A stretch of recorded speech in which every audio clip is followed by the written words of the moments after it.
Hello everyone and welcome back to another tutorial for the WWE 2K25 game.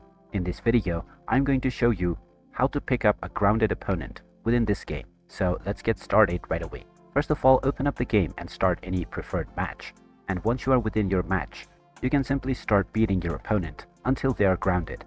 Now to perform various different moves, you might need to pick up your opponent from the grounded position. So in order to do this, if you are using a joystick, then you can simply press the up button on your right analog stick, and this will pick up your opponent right away. You can then position your opponent for your desired attack.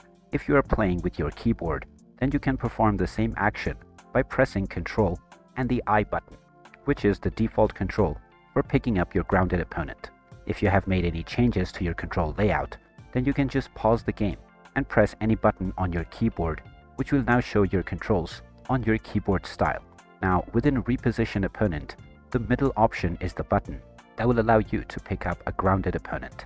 And there you have it. That is how easy it is to pick up your grounded opponent on the WWE 2K25 game.